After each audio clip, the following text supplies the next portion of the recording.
Assalamualaikum warahmatullahi wabarakatuh. Alhamdulillah alladzi at'amana wa saqana wa ja'alana minal muslimin. Itu doa dibaca Nabi SAW kalau habis makan. Antum baca enggak? Segala puji bagi Allah yang telah memberikan makan kepada kita, memberikan minum kepada kita, dan menjadikan kita orang-orang Islam. Wassalatu wassalamu ala Rasulillah wa ala alihi wa ashabihi wa man walah, amma ba'd. Jamaah rahimakumullah dan pendengar Radio Muslim Jakarta, ada Tarbiyah Sunnah Bandung, dan seluruh umat Islam yang mengikuti kajian kita pada kesempatan kali ini.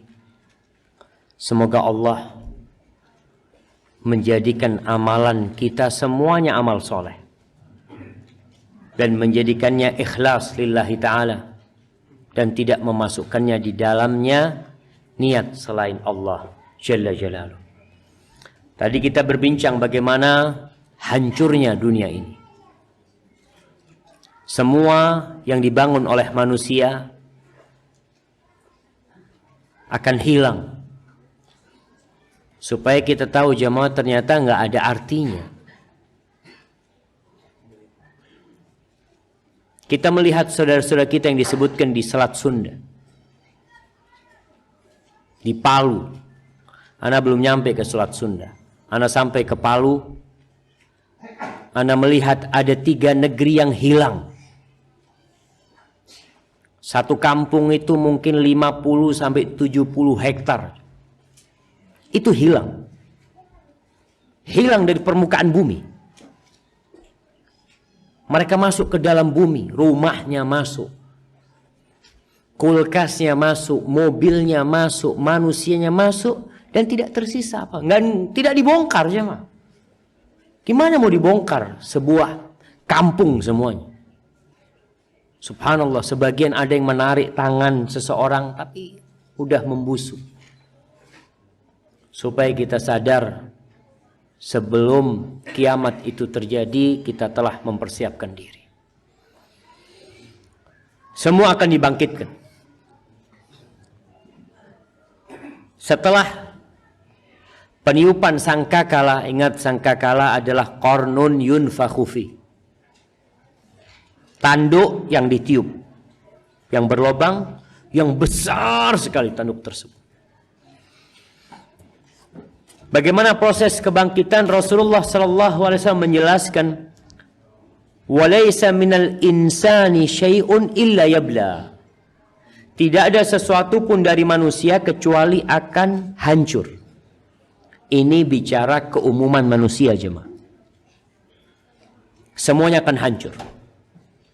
Kita tahu bahwasanya bumi ini tidak akan memakan jasad para nabi sallallahu alaihi wasallam. Terkadang kita melihat ada jasad seorang hafidhul Quran tidak dimakan oleh tanah. Kadangkala ada jasad para syuhada tidak dimakan oleh tanah. Tapi secara umum kata Nabi sallallahu alaihi wasallam, semuanya akan hancur dari tubuh manusia ini. Illa azman wahidan. Kecuali satu tulang yang tidak akan hancur. Wa huwa ajbudz dzanab. Wa minhu yurakkabul khalqu yaumal qiyamah. Kecuali yang tidak hancur itu pangkal tulang ekor manusia. Pangkal tulang ekor manusia ini itu nggak akan hancur. Walaupun dia itu dibakar umpamanya, tetap akan ada yang tersisa darinya, yang tidak akan hancur. Dari situ akan dimulai penciptaan manusia. Jadi bahan dasarnya itu tetap. Di sini Allah akan mengirimkan hujan. Kalau antum membaca Al-Quranul Karim, Allah itu sering menyamakan hari kebangkitan dengan turunnya hujan. Setelah Allah menceritakan bagaimana air hujan turun, negeri yang mati kemudian hidup kembali jadi hijau, di akhir ayat Allah mengatakan kadzalikan nusyur. Seperti itulah kebangkitan nanti. Dalam hadis yang diriwayatkan Imam Muslim, Rasulullah sallallahu alaihi wasallam mengatakan, "Tsumma yunzilullahu mataran ka'annahu tal aw dhil syakkar rawi fatanbutu minhu ajsadun nas." Kemudian Allah mengirimkan hujan seperti gerimis atau seperti naungan hujan tersebut. Maka tumbuhlah jasad-jasad manusia karena air hujan ini. Berapa lama? 40. Dalam riwayat lain, riwayat Al-Hakim, Rasulullah sallallahu alaihi wasallam mengatakan, "Tsumma yursilullahu ma'an min tahtil arsy." Selanjutnya Allah menurunkan air dari bawah arsy, yumni kamani rajul. Air itu memancarkan bagaikan air mani, jemaah. Lengket. Air yang turun itu tidak seperti air biasa. Itu yang akan turun, fantambutu jusmanuhum wa luhmanu min dzalikal ma'. Menanti beberapa hari kemudian manusia itu akan tumbuh dari air itu. Antum bisa melihatlah biji. Yang paling mudah itu biji kedelai. Bagaimana biji itu dikasih air, kemudian perlahan-lahan akan merekah, kemudian akan tumbuh. Seperti itulah tubuh manusia akan tumbuh. Kemudian Allah membangkitkan Israfil. Kata Nabi SAW dalam hadis riwayat Ahmad, "Tsumma yaqumu malakun bisur bainas sama'i wal ard." Kemudian malaikat akan bangkit dengan sangkakala di antara langit dan bumi. Fayanfukhu fi. Kemudian dia meniup di sana. Tadi Anda sampaikan bahwasanya ada riwayat yang menceritakan besarnya Asur itu. Ketika itu ditiupkan, yang namanya ruh-ruh manusia itu akan berterbangan, berebutan untuk masuk ke jasad mereka masing-masing. Dalam seketika kata Allah, "Tsumma nufikha fihi ukhra fa idzahum qiyamun yanzurun." Keluar dari kuburnya, menunggu keputusan dari Allah Subhanahu wa taala. Yang pertama akan keluar dari kuburannya adalah Rasulullah sallallahu alaihi wasallam. Beliau pernah mengatakan, jemaah, "Ana sayyidu waladi Adam wala fakhr." Aku adalah yang termulia, sayyidnya anak-anak Adam. Aku yang termulia di antara mereka. Dan aku mengucapkan ini bukan untuk kesombongan. Pertanyaannya, kalau Nabi mengucapkan itu bukan karena sombong, lalu karena apa? Siapa yang jawab?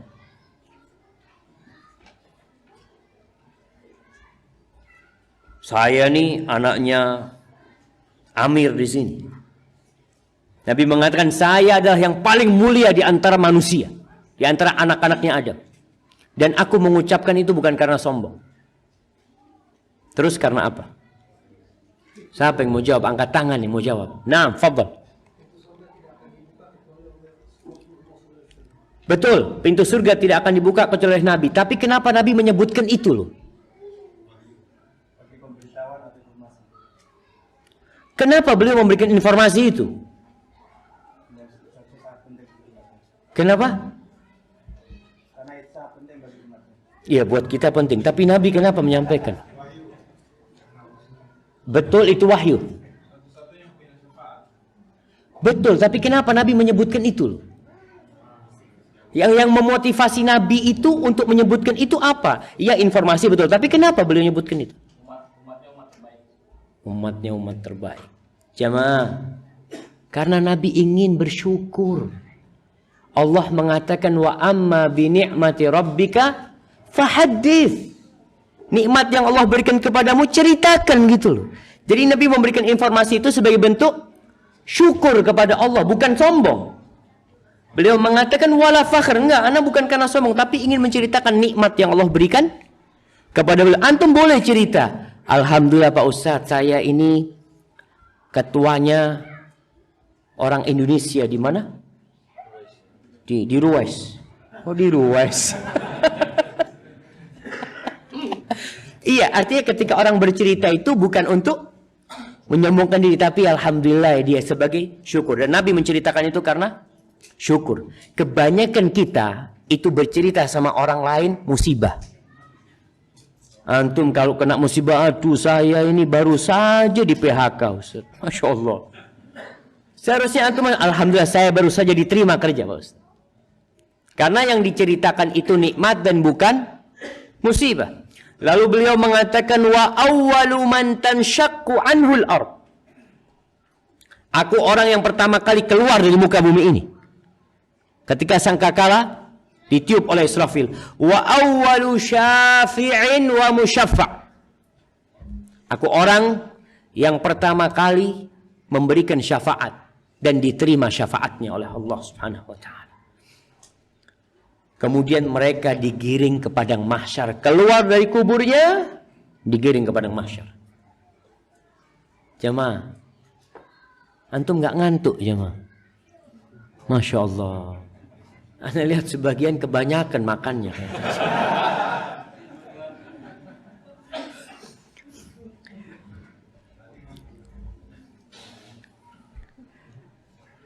Manusia akan dibangkitkan dari kuburannya telanjang. Yang pertama antum ingat, antum akan dibangkitkan dari kuburan telanjang. Mau punya puluhan, ratusan pakaian, tapi bangkit dalam kondisi telanjang. Nggak ada yang akan antum tutupi. Kita sekarang berpakaian untuk menutupin kekurangan kita. Ada banyak aib yang ada pada diri kita. Kita tidak ingin orang lain melihat, lalu kita tutupin. Ada orang yang selalu pakai baju lengan panjang. Karena ada sesuatu di tangan dia yang tidak ingin dilihat oleh orang lain. Tapi nanti akan nampak semuanya oleh umat manusia. Dilihat semuanya. Hufatan, nggak pakai sandal. Kita kadang-kala mau jalan ke toilet barusan cari sandal. Afwan, anak tadi pinjam sandal nggak izin ya, Mas. Nggak tahu sandalnya siapa, jazakallah khairan. Tapi kita nggak ingin jalan itu tanpa sandal, kelihatan jelek. Antum bisa dibayangin, antum ke mall nggak pakai sandal. Antum berangkat ke kantor nggak pakai sepatu, nggak pakai alas kaki. Terus telanjang antum datangnya. Apa kata orang? Astagfirullah, hadza majnun wala syai. Antum akan seperti itu nantinya. Ghurlan, belum disunat.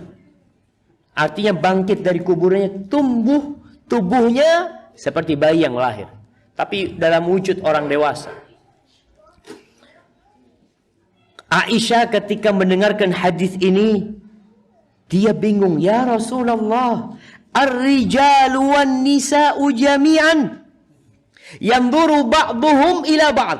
Ya Rasulullah, laki perempuan, mereka saling melihat. Artinya kumpul bareng, dikumpulin, kata dia. Iya. Ya Aisyah, al-amru asyaddu min ayyahummahum dzalika. Urusannya pada hari itu lebih menakutkan daripada orang berpikir untuk melihat satu sama lain. Jamaah, kalau ada tsunami, lalu ada perempuan keluar dari rumahnya telanjang, antum akan ngelihat nggak? Di belakang ada tsunami. Antum akan noleh? Mana yang bilang noleh jemaah? Wallahi nggak ada. Ana melihat tsunami itu orang matanya hanya ke depan, anaknya dia tinggal, ibunya dia tinggal. Wallahi pada hari itu jemaah, orang nggak akan memikirkan kecuali nafsi. Dan antum sendiri telanjang, kok mau melihat orang lain? Maka Rasulullah SAW mengatakan, al-amru ahammu min ayyandura ba'duhum ila ba'd. Orang nggak akan melihat satu sama lain. Mereka akan memikirkan diri sendiri. Ketika terjadi kebakaran dalam sebuah rumah, Allahu Akbar, orang akan lari mengeluarkan rumah, keluar dari rumahnya, kadangkala loncat dari loteng, nggak berasa dia cuma karena ketakutan.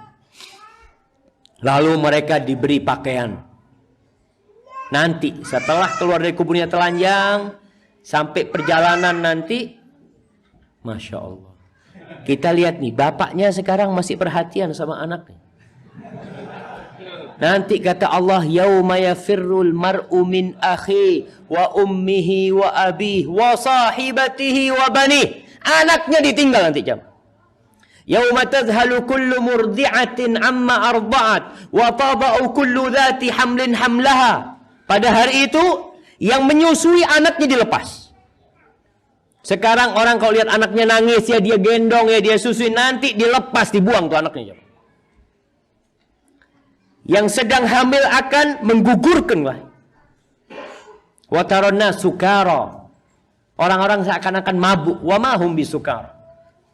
Kenapa itu terjadi? Walakinna azaballahi syadid. Wallahi azab Allah itu pedih jemaah. Na'udzubillah min dzalik. Yang pertama dapat pakaian itu Nabi Ibrahim alaihissalam. Pertanyaannya, apa keutamaan Nabi Ibrahim sehingga beliau pantas dikasih pakaian lebih dahulu? Angkat tangan. Nah. Huwa Khalilur Rahman, lakin limadza kusiya awalan? Beliau kekasih Allah. Nah. Nabi kita kekasih Allah. Tapi kenapa Nabi Ibrahim duluan sebelum Nabi Muhammad SAW? Kenapa? Betul itu, tapi bukan karena itunya. Ada sesuatu yang sehingga Nabi Ibrahim pantas mendapatkan pakaian lebih dahulu.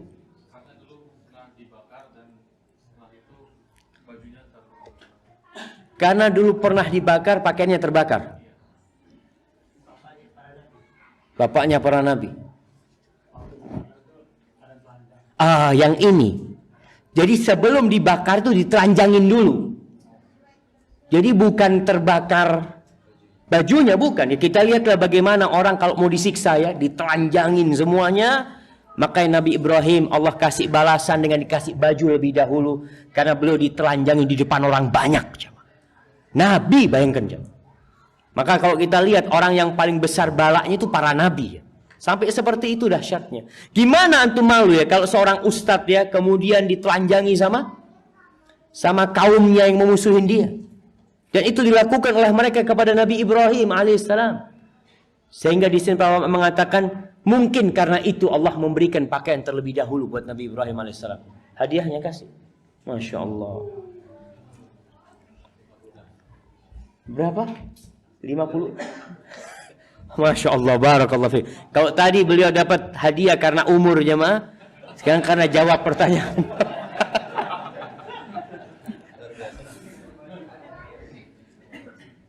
Nah, ketika manusia digiring ke padang mahsyar, mereka digiring dalam kondisi penuh kehinaan. Allah menceritakan yauma idzin yattabi'una ad-da'iya la iwajalah. Di surah Taha ayat 108 Allah mengatakan yauma idzin yattabi'una ad-da'iya la iwajalahu wa khasha'atil aswatu lirrahman fala tasma'u illa hamsa. Pada hari itu manusia mengikuti penyeru. Jadi ketika mereka keluar dari kuburnya, mereka kan nggak tahu mau kemana. Mau ke timur, ke barat, ke utara, ke selatan. Di situ Allah kirim satu penyeru yang mengatakan semuanya ikut aku. Mereka ikut orang ini. Dalam perjalanan itu Allah mengatakan suara-suara semua jadi kecil. Tidak terdengar kecuali hamsa. Hamsa ini sebagian ulama mengatakan bisikan, sebagian mengatakan suara telapak kaki saja. Jadi yang terdengar ketika menuju ke padang mahsyar suara telapak kaki. Dalam ayat lain Allah menggambarkan mereka seperti belalang. Keluar dari kuburannya, antum pernah melihat belalang yang bertumpuk-tumpuk kadang-kala.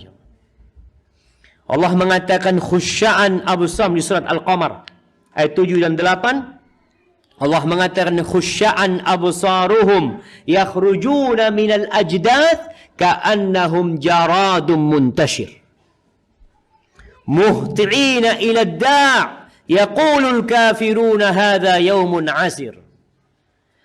Mereka sambil menundukkan pandangan-pandangan mereka keluar dari kuburannya seakan-akan belalang-belalang yang bertebaran. Mereka datang dengan cepat kepada penyeru tadi, yang nyuruh suruh berangkat. Mereka berkumpul di sana, dan orang-orang kafir ketika melihat hari itu mengatakan, hadza yaumun asir. Ini hari yang berat, kata mereka. Orang-orang yang bertakwa dihimpun tidak berjalan kaki, naik kendaraan. Subhanallah ya. Ini keutamaan buat mereka yang bertakwa kepada Allah Subhanahu wa taala.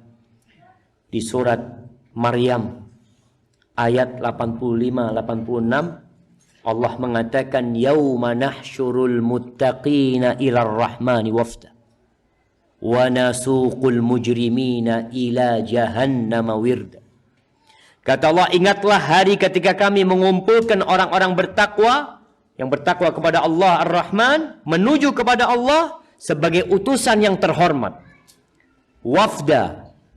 Maka di sini Ibnu Hajar menyebutkan bahwa makna wafda, beliau mengatakan biasanya orang-orang dari raja-raja atau utusan-utusan raja itu mereka akan berkendaraan, tidak berjalan kaki. Adapun orang-orang mujrimin, para pelaku dosa, mereka akan dihalau menuju ke neraka Jahannam. Na'udzubillah min dzalik. Pernah mendengar bahwasanya orang itu akan menaiki hewan kurbannya? Wallahu a'lam bishawab. Ana pernah dengar tapi ana cari belum dapat hadisnya. Jadi apa yang antum korbankan itu akan menjadi kendaraan antum di padang mahsyar. Sampai ada cerita orang, satu keluarga 8 orang. Dia itu mau berkorban sapi, datang ke seorang ustadz. Ustadz, anak ini kepingin korban sapi tapi untuk 8 orang ustadz. Saya punya anak kecil. Supaya nanti kita di padang mahsyar bisa barengan naiknya. Anak juga bingung, wallahu a'lam. Akhirnya kata ustadznya, nggak bisa. Sapi itu 7 ekor, 7 orang. 7 orang sapi itu. Waduh, gimana Ustaz? Saya ingin bareng-bareng naiknya nanti Ustaz. Akhirnya Ustaz nggak bisa tetap. Sapi untuk 7 orang. Datang ke Ustaz lain. Ini ceritanya Ustaz. Anda dengar langsung dari Ustaznya. Kata Ustaznya, oh nggak bisa. Gimana kata Ustaz? Ustaz, kita ini 8. Kita 8, yang satu kecil Ustaz. Kita ingin satu sapi, yang kita ingin naikin bareng-bareng nanti di padang mahsyar. Oh bisa kata Ustaz. Tapi gini, karena anaknya masih kecil, nggak bisa naik sapi langsung. Kambing satu supaya bisa loncat.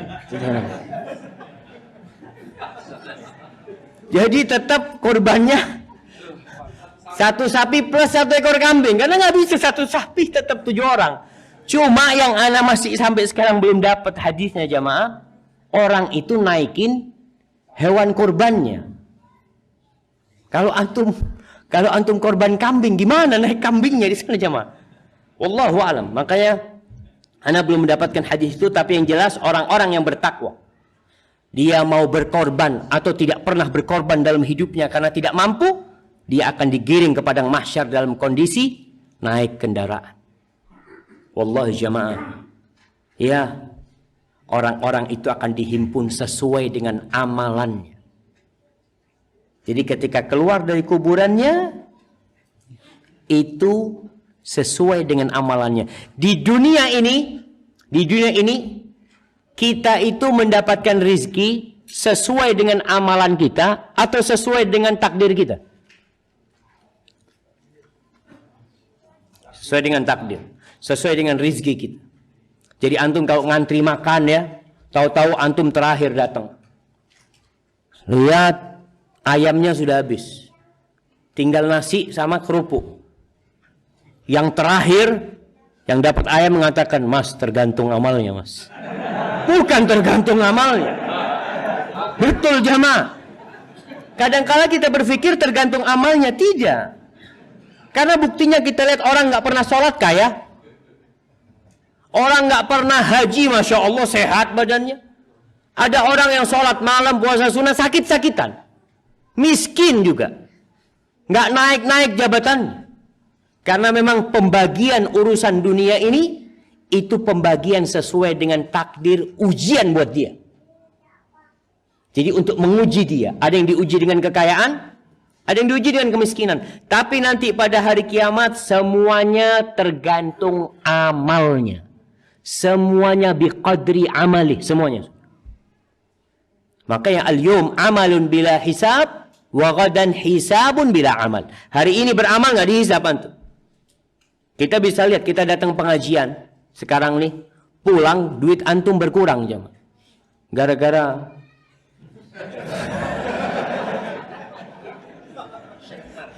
Gara-gara Syekh Umar duit antum berkurang.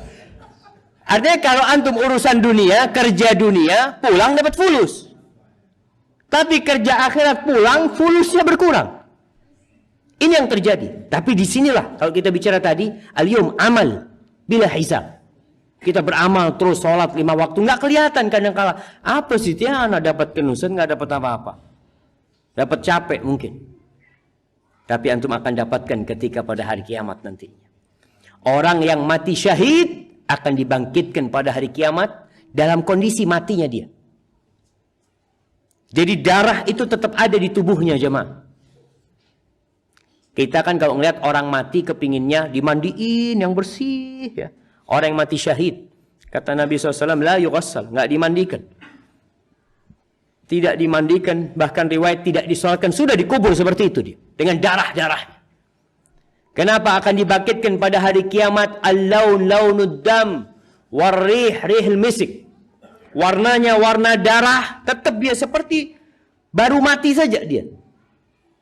Dan aromanya aroma misik, nggak amis cuma. Orang yang berihram mati dalam kondisi berihram. Sebagian orang ingin mati di Mekah. Ingin mati ketika haji. Ingat yang ada keutamaan khusus itu mati dalam kondisi berihram. Artinya sedang pakai ihram. Kalau antum matinya setelah tahallul berarti antum kan tidak berihram. Rasul SAW ketika haji wada, itu ada sahabat yang jatuh dari ontanya di Mina. Mina berarti hari tarwiyah jemaah. Masih belum selesai hajinya. Jatuh mati.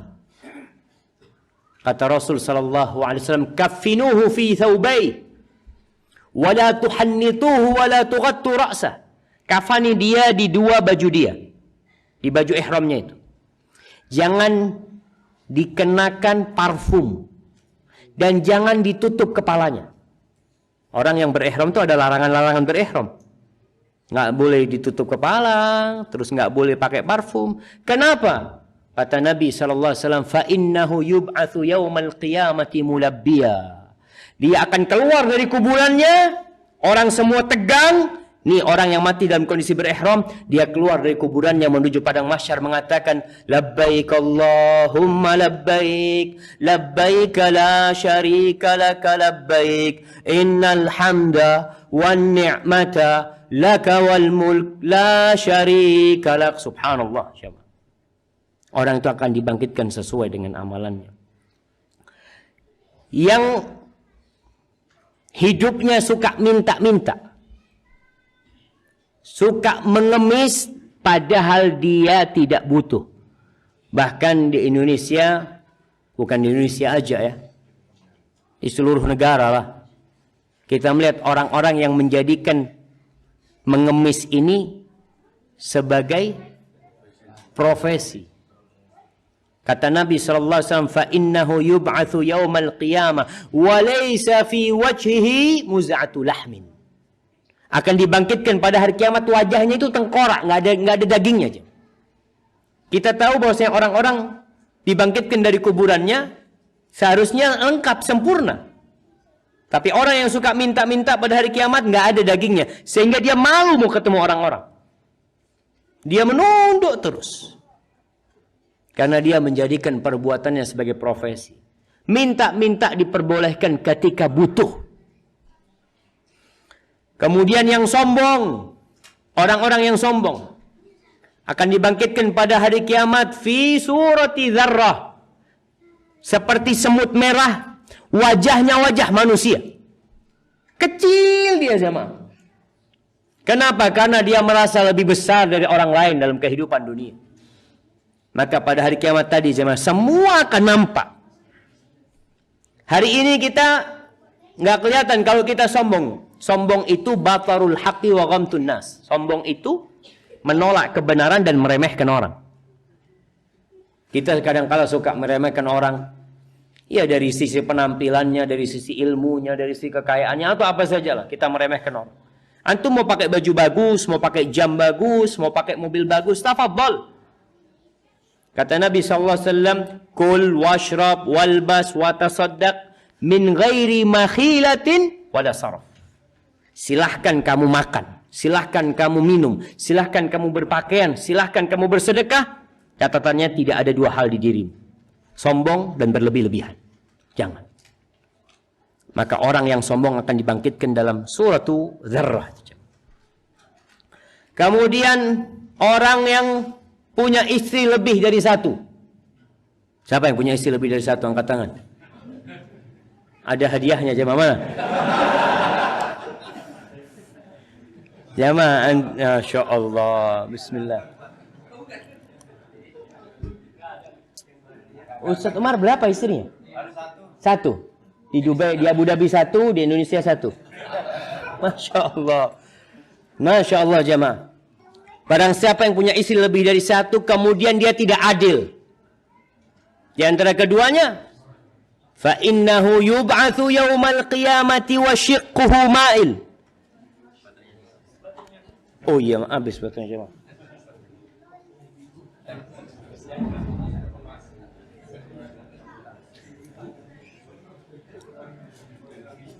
Masya Allah. Baik jemaah, yang tidak adil kepada istri-istrinya, maka akan dibangkitkan pada hari kiamat wasyiqquhu ma'il. Jadi bagian samping tubuhnya ini akan miring jemaah.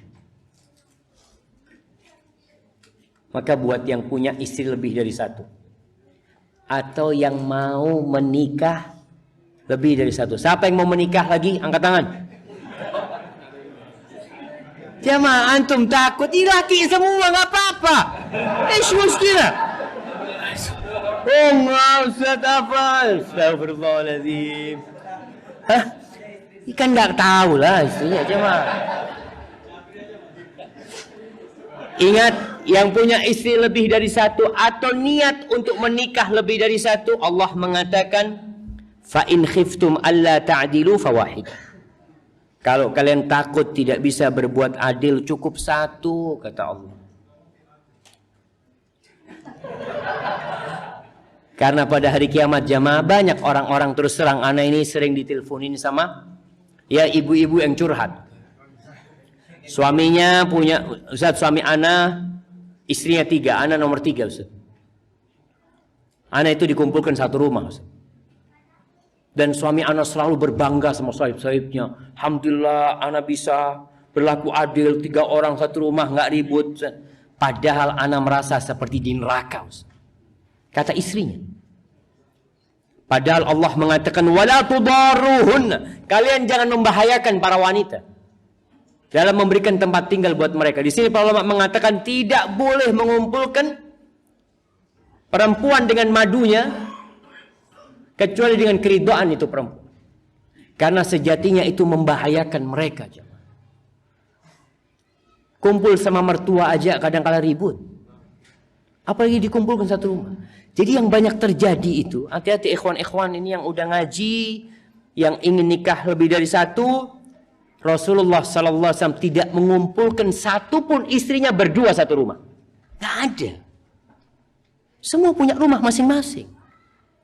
Jadi niatkan antum lillahi ta'ala, bukan untuk berbangga-banggaan. Oh anak punya istri 3, anak punya istri 4, oh semuanya nurut sama anak tinggalkan satu rumah.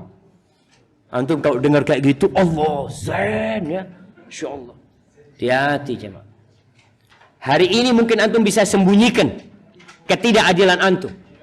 Karena ada suami-suami yang tangan besi.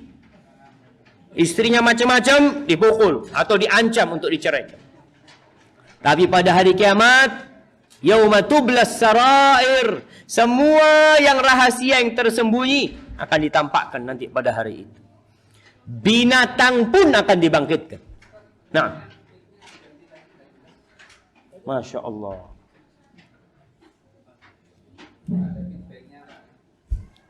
Nah, gimana suaranya? Alhamdulillah. Alhamdulillah, jadi nggak terdengar urusan tadi jamaah. Aman-aman.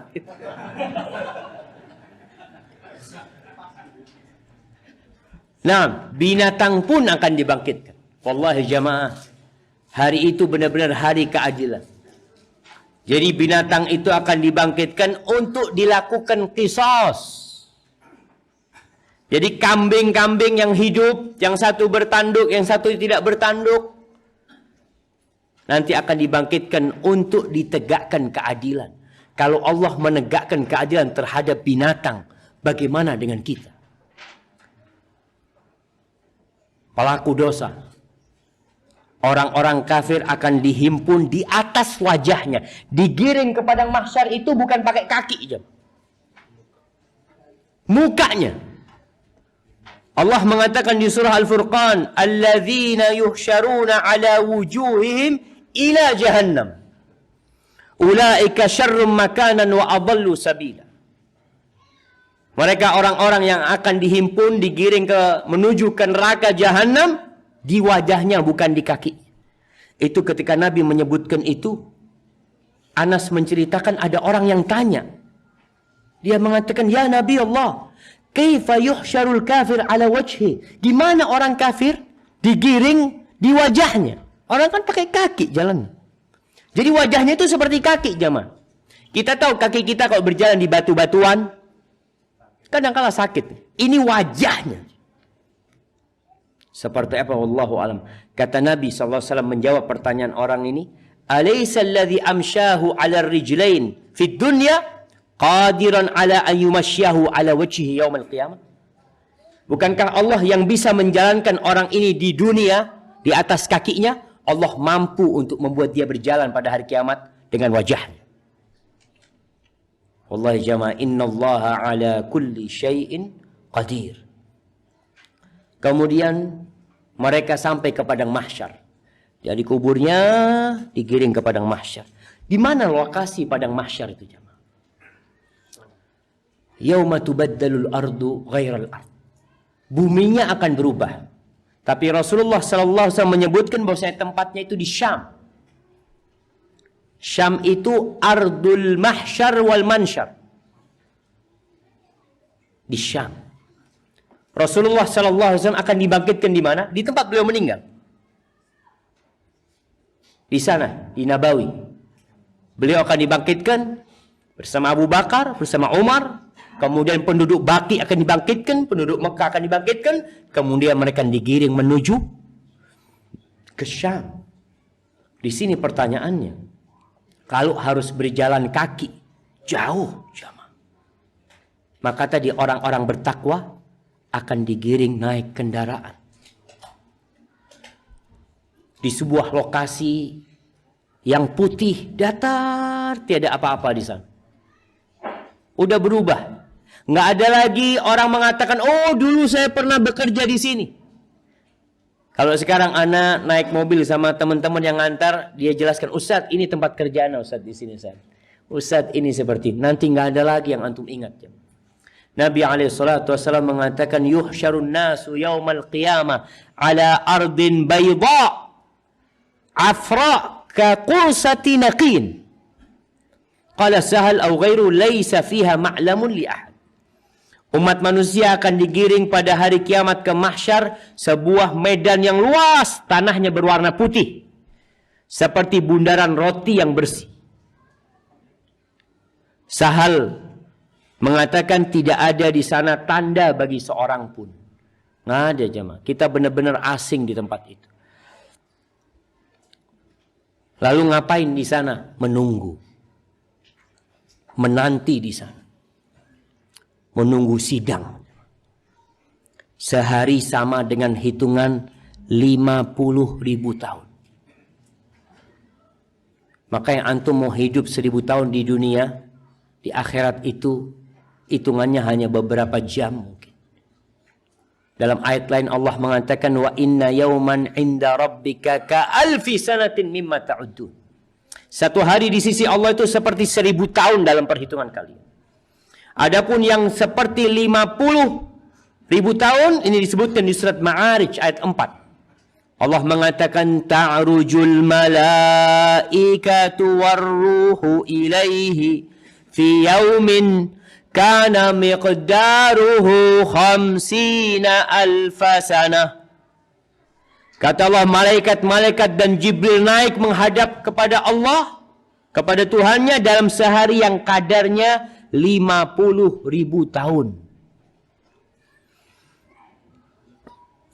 Jamaah, ya kalau kita bicara betapa panjangnya Rasulullah sallallahu alaihi wasallam dalam hadis riwayat Ahmad ketika menyebutkan ayat ini, ada yang mengatakan ma atwala hadzal yaum Rasul alaika salatu wassalam ya Rasulullah. Betapa panjangnya hari ini.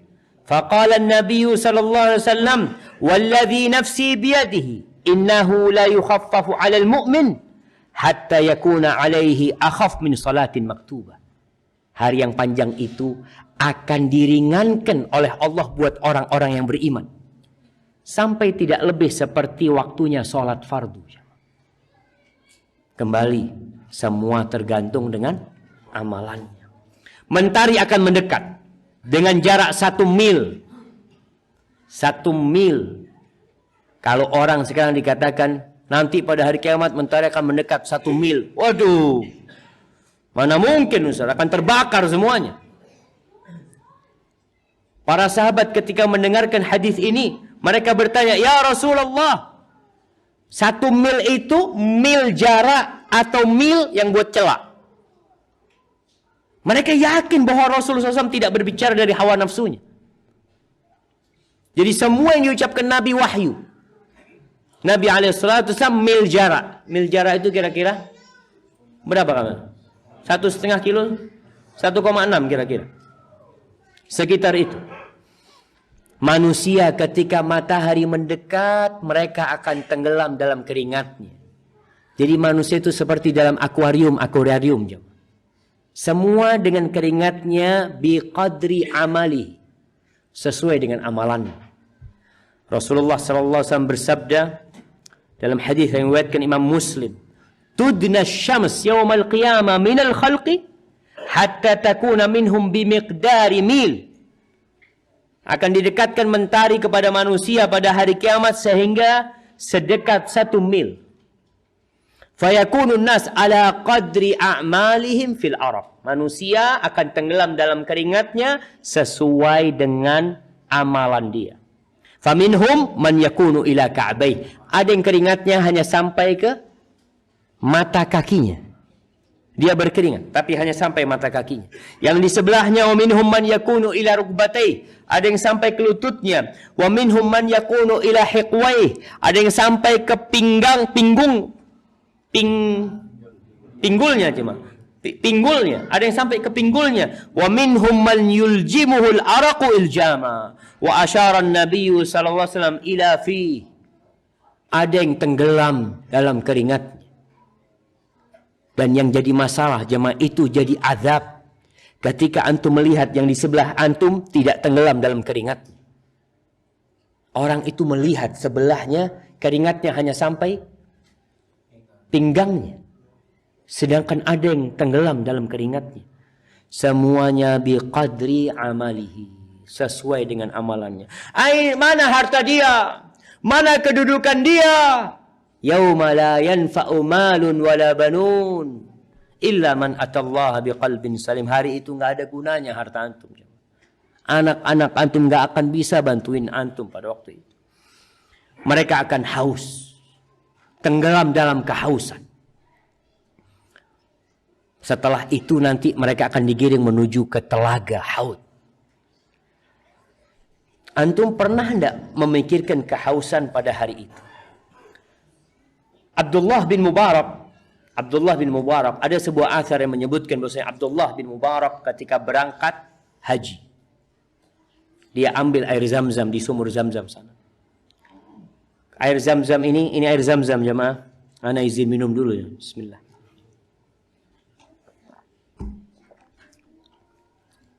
Ketika beliau menghadap ke Ka'bah, beliau berdoa kepada Allah, meriwayatkan hadis, ma'u Zam-Zam lima syuribalah. Air Zam-Zam itu tergantung niat meminum. Lalu apa kata Abdullah bin Mubarak? Allahumma fa inni ashrabuhu li dhama'i yaumil mahsyar. Ya Allah, aku minum air Zam-Zam agar aku tidak kehausan di padang mahsyar. Kita lihat jemaah. Kebanyakan kita kalau berdoa minum air Zam-Zam hanya minta sehat, hanya minta kuat, sembuh dari penyakit. Kita tidak berpikir bagaimana nanti di padang mahsyar. Abdullah bin Mubarak memikirkan hal itu. Namun ada orang-orang yang berada di bawah naungan Allah. Kullu mri'in fi dhilli sadaqati. Setiap orang itu akan berada di naungan sodakohnya. Hatta yufsala bainan nas. Dalam kondisi sidang itu, sebagian orang ada yang dapat naungan sesuai dengan sodakohnya. Yang sodakoh 5 dirham, ya naungannya 5 dirham. Sebesar apa kira-kira? 5 dirham bisa jadi lebih baik daripada 5 juta dirham. Sahih jemaah. Kenapa? Orang ini punya duit 10 dirham. Dia sodakoh 5 dirham. Berapa yang dia sodakohkan? Setengah hartanya. Ada yang sodakoh 5 juta dirham, dia punya uang 1 miliar dirham. Berapa yang dia sodakohkan? 5%. Jemaah, cuma 5%. Enggak, 0,5%. 0,5%. Dia punya uang 1 miliar. Maka jangan pernah meremehkan sedekah antum. Rasulullah sallallahu alaihi wasallam mengatakan, ittaqin nar walau bisyiqqi tamrah. Bertakwalah kepada Allah walaupun dengan setengah butir kurma. Maka yang ana tadi usul kalau makan bersama itu supaya tidak dibuang-buang nasinya. Satu nasi bisa untuk berdua. Dan tidak ada istilah ketika kita bersama itu nasinya kurang.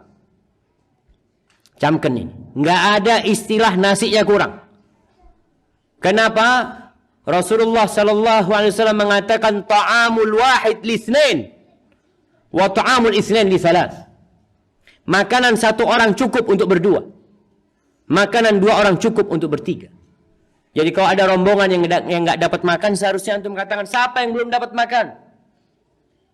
Ada lebih nasinya. Ini lebih nasinya ana. Wallahi sahih jemaah. Maka jangan sampai kita buang-buang nikmat Allah Subhanahu wa taala. Dan mungkin itu yang akan memasukkan antum ke surga Allah Subhanahu wa taala. Ada 7 golongan yang akan mendapatkan naungan dari Allah. Siapa yang menyebutkan? Sab'atun yudhilluhumullah fi dhilli yawma la dhilla illa dhilluh. Na'am, kasih mic-nya.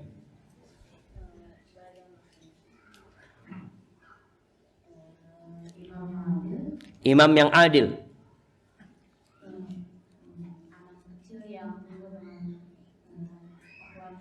Nah, anak kecil yang tumbuh besar bertakwa kepada Allah, anak muda tumbuh besar bertakwa. Kalau orang tua dekat masjid itu wajar. Sudah bau tanah. Tapi kalau antum lihat anak muda ke masjid, Allah akan kasih naungan nanti pada hari kiamat. Yang ketiga, seorang yang hatinya bergantung ke masjid. Antum lihat lampu ini? Seperti ini jantung dia bergantung di masjid. Jadi orang itu tidak akan tenang hidupnya kecuali dia berangkat ke rumah Allah. Kenapa?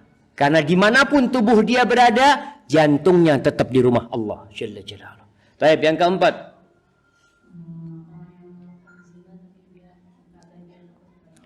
Orang yang diajak berzina. Nah, seorang lelaki yang diajak berzina oleh wanita yang cantik, bangsawan, lalu lelaki itu ngomong apa? Inni akhafullah, aku takut kepada Allah. Yang kelima,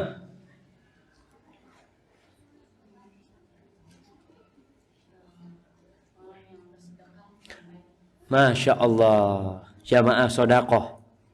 Orang yang bersedekah. Wa rajulun tasaddaqa bisadaqatin fa'akhfaha.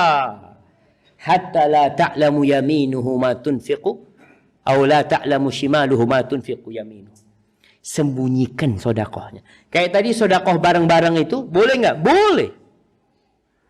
In tubdus sadaqat fa ni'imma hiya. Kalau kalian sodakoh terang-terangan itu baik kata Allah. Wa in tukhfuha wa tu'tuha al-fuqara fa huwa khairul lakum. Tapi kalau sodakohnya kalian sembunyikan, kalian berikan kepada yang berhak, maka itu lebih baik buat antum. Karena jamaah kalau sodakoh terang-terangan itu kadangkala ada perasaan yang ingin dipuji. Lihat temannya sodakoh 50 dirham. Masa ana 5 dirham? Nggak enak lah. Aduh lah. Ada gara-gara fulan akhirnya 50 dirham juga ana. Nah itu mungkin terjadi. Tapi kalau sembunyi-sembunyi, insya Allah ikhlas lillahi ta'ala. Nggak ada yang tahu. Antum bisa lihat bagaimana seorang pelacur ngasih minum anjing masuk surga. Dia itu di tempat yang tersembunyi. Di padang pasir tidak ada satupun manusia yang melihat. Dan dia berbuat baik bukan kepada manusia. Kalau ana kasih duit kepada manusia, dia masih ingat ana. Dia mungkin akan bercerita kepada orang lain, ana dibantu oleh Syafiq seperti ini. Mungkin dia bercerita. Tapi yang dikasih ini anjing. Yang biasa dilempar batu, ditendang, perempuan ini kasih itu kepada anjing. Maka para ulama menjelaskan bahwasanya jangan dilihat air yang diberikan kepada anjing. Tapi lihat kondisi itu perempuan yang benar-benar ikhlas lillahi ta'ala. Nggak ada yang tahu kecuali Allah Jalla Jalla.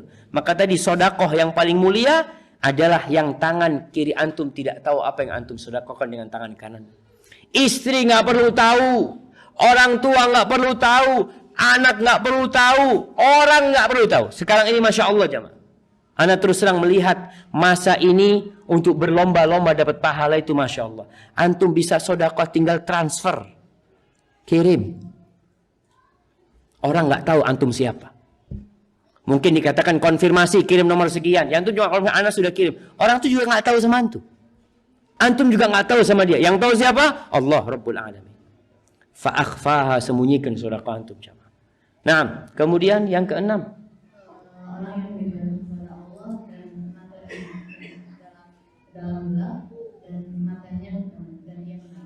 Masya Allah. Wa rajulun dzakarallaha khalian fafadat 'ainah. Orang yang ingat kepada Allah ya, dalam kondisi sendirian. Kemudian dia meneteskan air matanya karena takut kepada Allah. Jamaah kalau kita nangis di masjid biasa. Imamnya baca ya, kadangkala Masjidil Haram ya Masya Allah. Mungkin di sini imam-imamnya bagus. Ketika Ramadan sampai sebagian menangis, meneteskan air mata. Ditanya, kenapa antum menangis? Ya imamnya nangis, anak ikut nangis, kata dia. Jadi nggak ada perasaan takut sama Allah, bukan, hanya haru. Ada orang menangis karena terharu jemaah. Kalau yang ini bukan. Dia menangis karena takut sama Allah Subhanahu wa taala. Dia tahu dosa-dosa dia, Allah melihatnya. Kemudian Allah masih menutupi dosa-dosa dia jemaah. Dan yang ketujuh.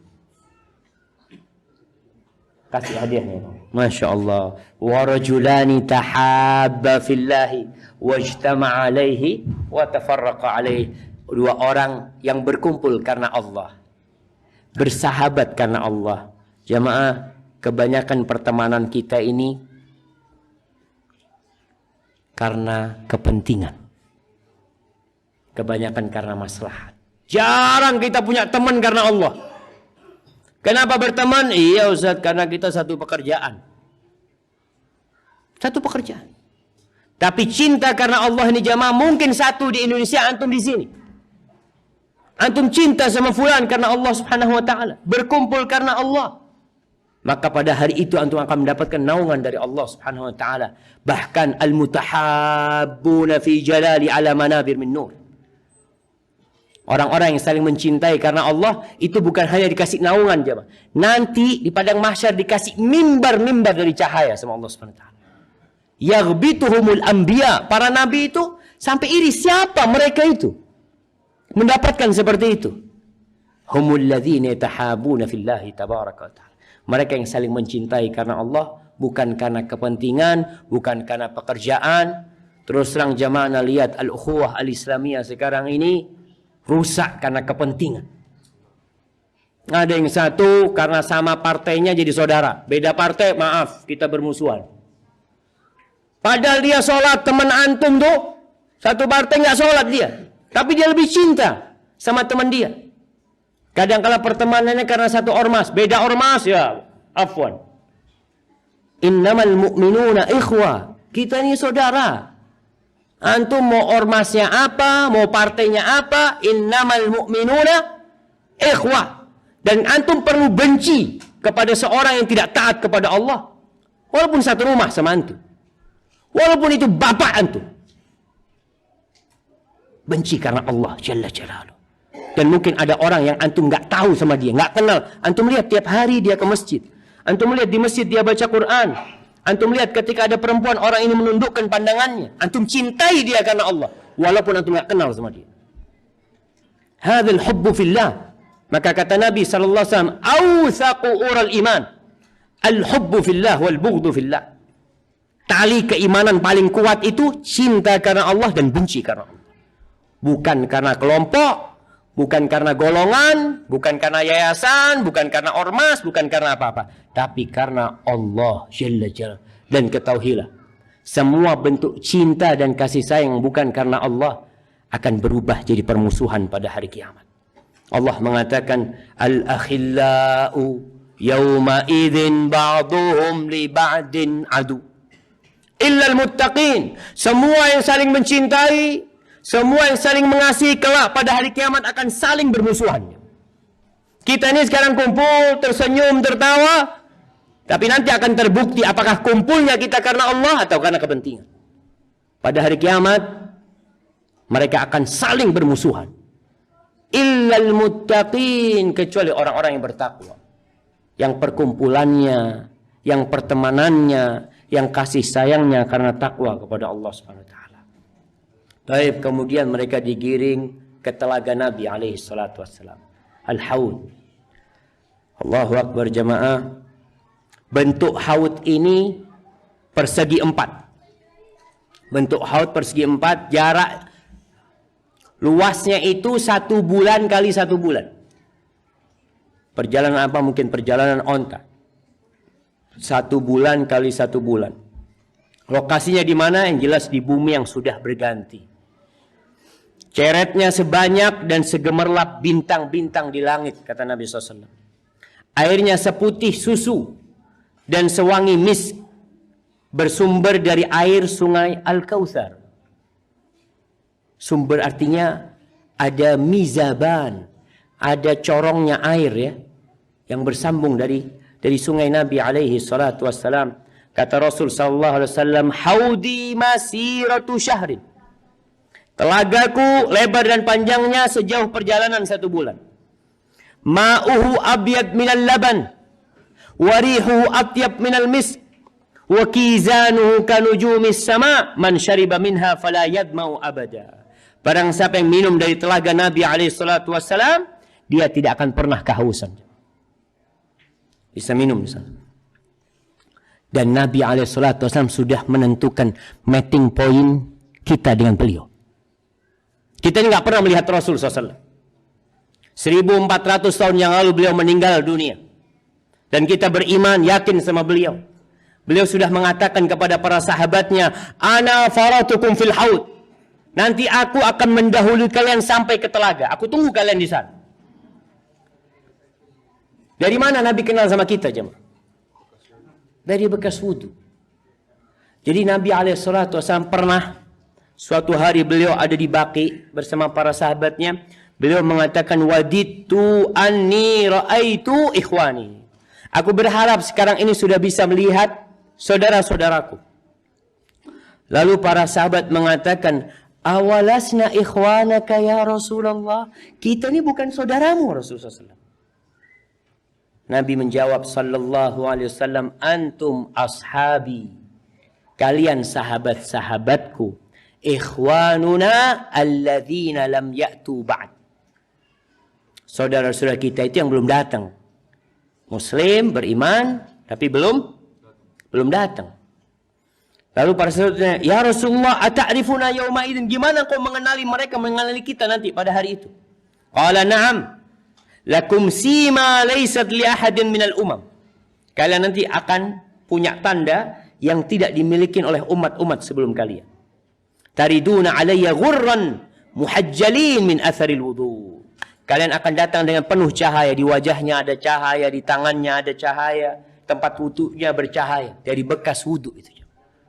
Maka jangan meremehkan berwudu. Namun ternyata tidak semua umat Islam bisa ke telaga Nabi SAW.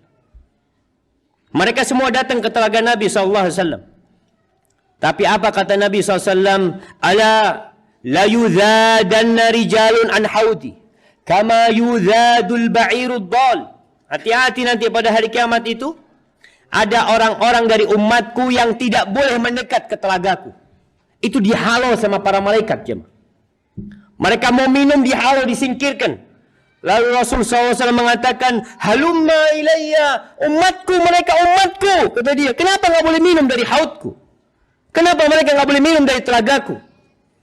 Lalu para malaikat mengatakan, innahum qad baddalu ba'dak. Mereka sudah mengganti-ganti setelah engkau meninggal dunia. Lalu aku mengatakan, fa'akulu suhqan. Sana jauh mereka. Nggak perlu dekat-dekat ke telagaku. Di sini Al-Imam An-Nawawi berbicara tentang siapa mereka yang dilarang dari haud Nabi SAW, yang tidak boleh mendekat haud Nabi SAW. Ana akan ringkaskan beberapa pendapat ulama, di antara pendapat Al-Imam Nawawi. Yang pertama, orang-orang yang murtad dari Islam. Mereka hidup bersama Nabi SAW, lalu Nabi meninggal dunia, mereka murtad. Artinya Nabi melihat mereka di dunia Muslim, tapi mereka murtad. Sehingga pada hari itu ketika Nabi kenal, oh ini orang-orang yang dulu beliau kenal. Lalu mereka lah yang dihalau. Ini orang yang pertama. Yang kedua, orang-orang yang murtad di akhir hidup Nabi SAW. Ada orang yang murtad setelah Nabi mati. Tapi ada orang yang murtad di akhir hayat Nabi SAW, tapi Nabi nggak tahu kalau mereka sudah murtad. Yang ketiga, orang-orang munafik. Orang munafik ini sholat bersama Nabi SAW. Artinya Nabi tahu fulan ada di masjid. Nabi kita Muhammad SAW itu diberi wahyu oleh Allah, dikasih bocoran beberapa nama orang munafik. Tidak semuanya. Nabi tahu fulan munafik, fulan munafik, fulan munafik. Bahkan nama-nama ini Nabi pernah sampaikan kepada Hudzaifah ibnul Yaman. Jadi orang-orang munafik ini, mereka yang nanti dihalau dari telaga Nabi SAW. Yang keempat, mereka adalah orang-orang yang mengikuti hawa nafsunya, yang meninggalkan sunnah Nabi Muhammad SAW. Imam Nawawi mengatakan mereka orang-orang yang melakukan bid'ah-bid'ah. Seperti Ar-Rawafid, orang-orang Syiah, Al-Khawarij, orang-orang Khawarij. Yang kelima, sebagian ulama memasukkan pelaku dosa besar kepada orang yang tidak bisa minum dari telaga Nabi SAW. Nabi SAW pernah mengatakan, sayakunu alaikum umara ya'murunakum bima la yaf'alun. Nanti akan ada penguasa-penguasa yang nyuruh kalian beramal apa yang tidak mereka kerjakan. Faman saddaqahum bikidbihim wa a'anahum ala zulmihim falaysa minni. Barang siapa yang mempercayai kebohongan penguasa pada waktu itu. Barang siapa yang membantu penguasa melakukan kezaliman, maka falaysa minni walastu minhu. Maka dia bukan dari golonganku dan aku bukan dari kelompok dia. Wala yarida alayyal haud, dan dia tidak akan minum di telagaku, kata Nabi SAW. Di sini para ulama menyebutkan bahwasanya orang-orang yang melakukan dosa besar tidak akan minum dari telaga Nabi SAW. Baik, setelah minum mereka nunggu lagi. Sidang tidak dikerjakan ya, atau tidak dilaksanakan. Orang masih nunggu. Ngapain kita di sini? Mereka di padang mahsyar jamaah, belum bisa bersenang-senang di sana. Maka di sini akan ada asy-syafa'atul uzma. Syafaat Nabi SAW. Manusia itu akhirnya di padang mahsyar itu keliling cari bantuan. Siapa yang bisa memberikan syafaat kepada mereka? Syafaat ini kalau bahasa Abu Dhabinya apa? Wasta. Wasta. Iya. Insyaallah jemaah. Azan jam berapa? 15.26. Baik, ana selesaikan syafaat lalu kita tanya jawab ya. Mereka cari syafaat yang pertama berangkat ke Nabi Adam. Bapak mereka. Nabi Adam angkat tangan, enggak bisa ana bantu. Ana punya dosa. Aku yang mengeluarkan kalian dari surga. Berangkat ke Nabi Nuh angkat tangan. Berangkat Nabi Ibrahim angkat tangan. Antum bisa melihat kenapa mereka tidak langsung menuju kepada Nabi Muhammad SAW. Siapa yang bisa jawab? Anak kasih hadiah. Kenapa umat Islam pada waktu itu kok nggak langsung menuju ke Nabi Muhammad SAW?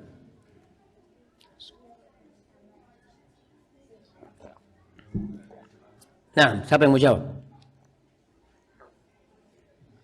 Karena Allah ingin menunjukkan kedudukan Nabi Muhammad SAW.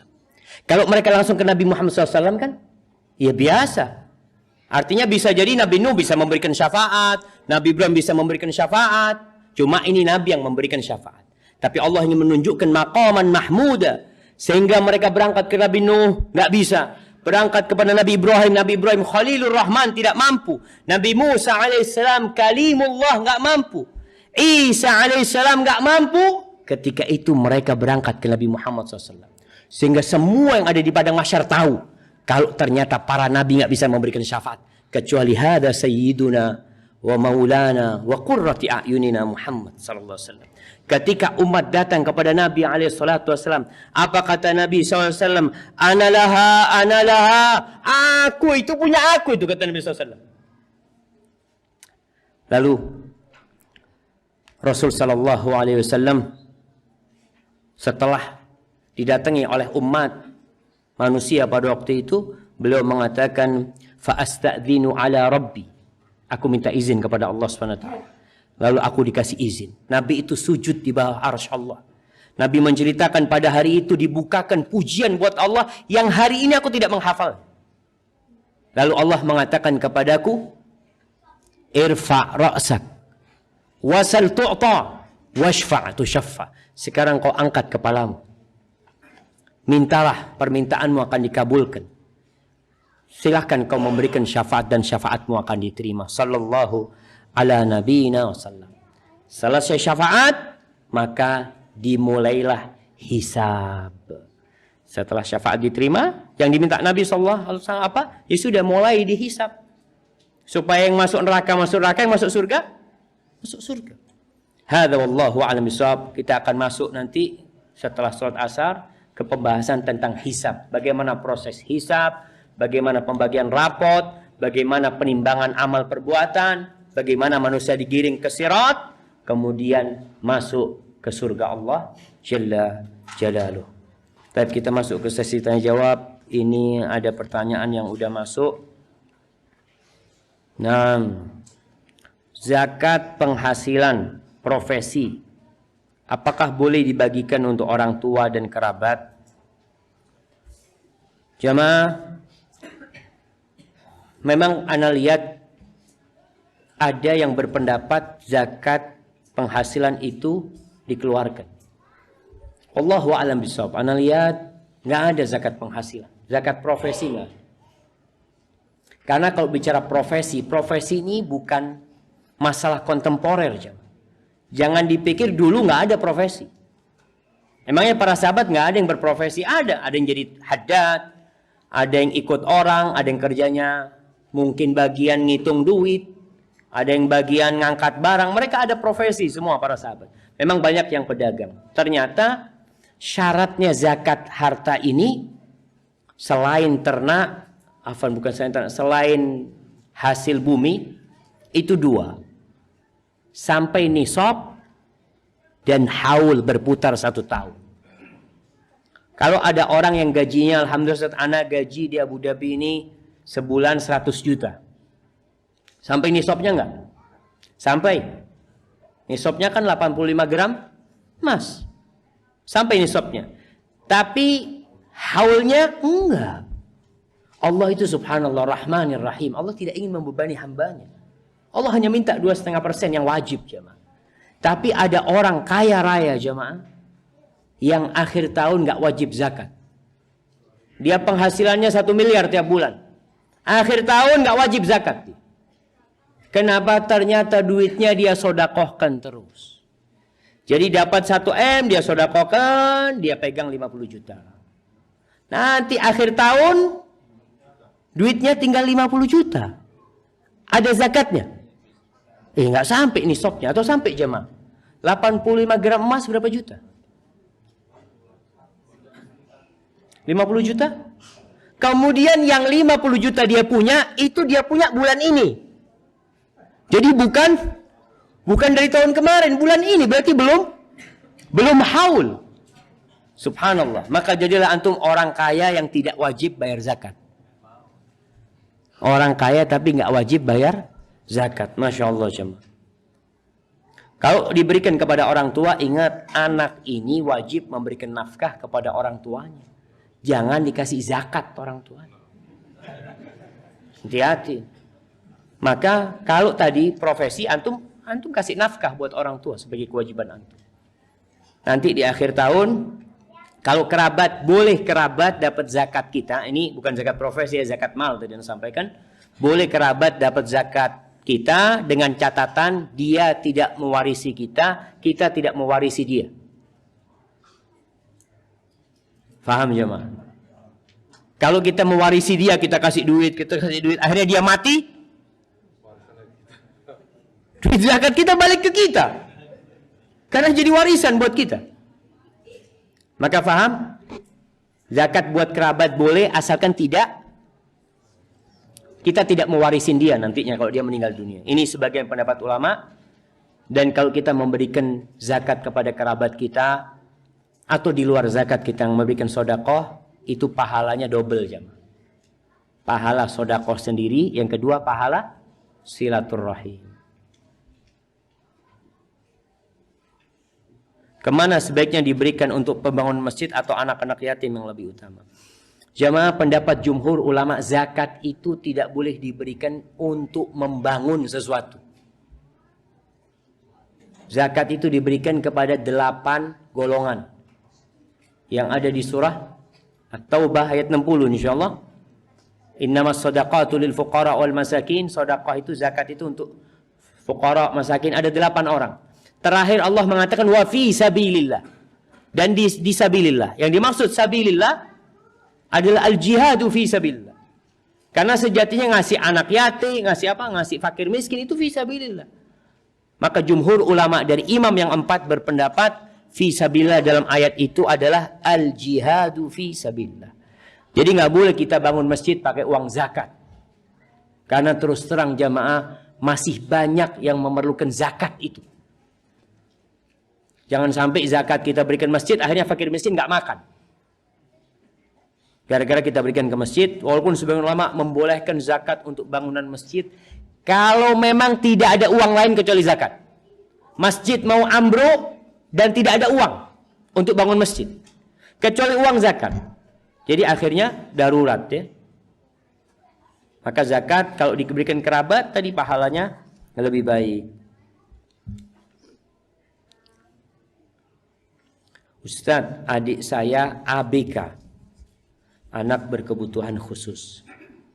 Orang tua saya sudah berusaha untuk mengajarkan sholat dan lain-lain tentang Islam. Tapi tidak bisa mengerti. Yang ingin saya tanyakan, tidak bisa mengerti sepenuhnya. Yang ingin saya tanya, apa pandangan Islam untuk anak seperti ini? Apakah dapat memberi beban atau manfaat untuk kedua orang tuanya? Dan bagaimana status ibadah adik saya? Alhamdulillah adik saya rajin sholat 5 waktu di masjid. Jamaah, la yukallifullahu nafsan illa wus'aha. Allah tidak membebani hambanya kecuali sesuai dengan kemampuannya. Kalau tadi anak ini berkebutuhan khusus, ya sampai mana dia akalnya, sampai situ beban yang Allah berikan. Bagaimana apakah anak itu akan bermanfaat buat orang tuanya? Tidak ada satupun amalan orang tua yang tidak akan ditimbang pada hari kiamat. Orang tua yang mengajarkan sholat kepada anaknya dengan beban karena dia tidak mengerti sepenuhnya tadi. Ya kadang-kadang dia sholat Ustaz, tapi ya nggak paham dia dengan sholat Ustaz. Orang tuanya akan mendapatkan pahala. Ingat ketika ada seorang yang bawa bayi haji. Nabi SAW lagi memberikan arahan kepada para sahabat. Ada perempuan mengangkat anaknya. Ya Rasulullah, ali hadha hajjun. Apakah anak ini bisa haji? Masih bayi, bisa haji dia. Apa kata Nabi SAW? Naam walaki ajrun. Iya, bisa dia berangkat haji. Dan pahalanya buat siapa? Buat ibunya. Buat orang tuanya yang mengajarkan itu kepada anaknya. Apalagi dikatakan adiknya ini alhamdulillah bisa rajin sholat 5 waktu di masjid. Bagaimana terhindar dari sifat munafik di zaman penuh fitnah, di mana iming-iming dunia begitu menggoda? Wallahi jamaah, yang merusak agama orang itu dua. Yang pertama al-hirsu 'alal mal, yang kedua al-hirsu 'ala syaraf. Yang pertama ambisi harta, yang kedua ambisi jabatan. Nabi SAW mengatakan madhibani ja'i'ani ursila fi zaribati ghanamin bi afsada laha min hirsil mar'i 'alal mali wasyarafi lidinihi. Kata Nabi SAW, tidaklah 2 ekor dhi'ib, serigala. Antum lihat satu serigala lapar, kalau dilepas di kandang kambing, rusak itu kandang. Bagaimana kalau 2 serigala lapar ditaruh di kandang kambing? Tapi kata Nabi SAW, rusaknya kandang kambing ini tidak lebih merusak daripada semangat ambisinya seseorang kepada harta dan kepada jabatan. Agama seseorang itu rusak. Agama. Kalau orang nggak beragama ya sudah nggak punya agama dia. Tapi kalau seorang muslim taat sama Allah, gara-gara ambisi dunia, gara-gara ambisi jabatan, rusak agamanya. Dan itu nampak, hati-hati dengan harta dan dengan jabatan. Jadi ada seorang kiai yang waktu itu mau menjabat sebagai bupati. Kejadian di Madura ini sama. Itu kiai-kiai datang kepada kiai yang mau jabat jadi bupati ini. Karena ini kiai paling tua, paling sepuh di sana. Kata mereka, Pak Yai, kalau kita salah, biasanya Pak Yai yang meluruskan kita. Tapi kalau Pak Kiai yang salah, siapa yang akan mengingatkan nantinya? Apa kata kiai ini? Ya saya sendiri. Oh ya sudah. Ditinggal sama para kiai. Akhirnya sekarang hidup di penjara KPK. Di penjara KPK dia. Karena Allahu Akbar, ustadz juga manusia jemaah. Antum pikir ustadz malaikat nggak mau sama fulus gitu kan? Manusia. Maka 2 hal ini yang merusak. Maka antum bagaimana menyelamatkan diri antum? Tadi jangan sampai ambisi antum itu dunia. Ambisi antum itu jabatan. Ambisi antum apa? Akhirat. Maka berusaha bagaimana mengajak diri kita supaya ingat akhirat. Ingat kematian, ziarah kubur, datang ke kuburan, mengingat kematian di sana. Kemudian berusaha untuk menciptakan baiti jannati.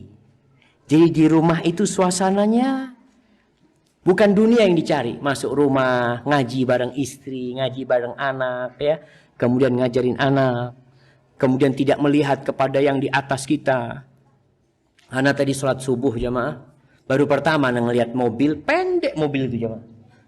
Anak sholat subuh, ajib ini mobil. Gimana masuknya anak ngomongnya?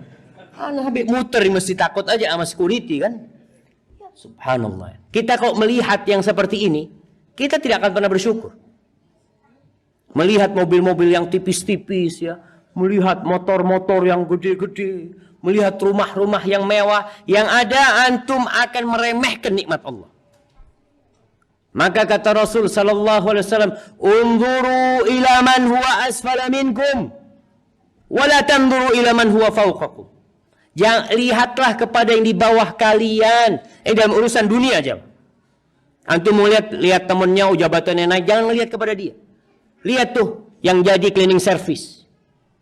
Lihat tuh yang Masya Allah hidupnya hanya berapa gaji dia dan tidak pernah dihormatin orang. Jangan melihat kepada yang di atas. Kenapa? Karena itu akan memudahkan kalian untuk mensyukuri nikmat Allah dan tidak meremehkan nikmat Allah. Sayangnya jamaah, kaidah ini, prinsip ini kita gunakan untuk urusan akhirat, bukan urusan dunia. Kalau urusan akhirat, Masya Allah, dikatakan, antum gak sholat. Walhamdulillah Ustaz, ana 3 waktu sholat Ustaz. Fulan sama sekali Ustaz gak sholat Ustaz. Ana Masya Allah masih lebih baik dari Fulan. Dia ngelihat yang di bawah urusan akhirat. Makanya akhirnya nggak akan pernah bertakwa kepada Allah. Karena mesti ada yang lebih parah dalam urusan agama. Maka lihatlah kepada yang di atasnya dalam urusan agama. Urusan dunia, lihat kepada yang di bawahnya. Nah, bagaimana menghadapi fitnah akhir zaman sebelum datangnya Dajjal? Allahu Akbar jemaah. Ya antum beramal. Jangan cuma ngaji. Jangan cuma baca. Jangan cuma mendengarkan. Rasulullah sallallahu alaihi wasallam mengatakan badiru bil a'mal fitanan ka qita'il lailil mudlim yusbihu ar-rajulu mu'minan wa yumsi kafiran wa yumsi mu'minan wa yusbihu kafiran yabi'u dinahu bi'aradin minad dunya. Kata Nabi SAW, kalian segera beramal. Jangan nunda-nunda beramal. Jangan nunda-nunda bertobat. Dikasih amalan sama ustaz, langsung amalkan. Sebelum nanti datang fitnah. Fitnah seperti potongan malam yang gelap gulita. Paginya beriman, paginya datang kajian bersama kita, sorenya sudah kafir. Sorenya ikut kajian, paginya sudah kafir. Kenapa? Yabi'u dinahu bi'aradin minad dunya. Dia jual agamanya untuk mendapatkan sedikit kenikmatan dunia. Ini orang-orang kalau nunda-nunda amal, biasanya nanti kena fitnah, nggak bisa bertobat. Maka berusaha ilmu yang didapatkan untuk diamalkan. Semoga dengan itu kita bisa istiqamah. Dan semoga kita nggak sampai ketemu Dajjal jamaah. Hadza wallahu a'lam bissawab. Sudah masuk waktu asar. InsyaAllah kita lanjutkan setelah salat asar jamaah. Hadza wa sallallahu ala nabiyyina Muhammadin wa ala alihi wa sahbihi wa sallam. Assalamualaikum warahmatullahi wabarakatuh.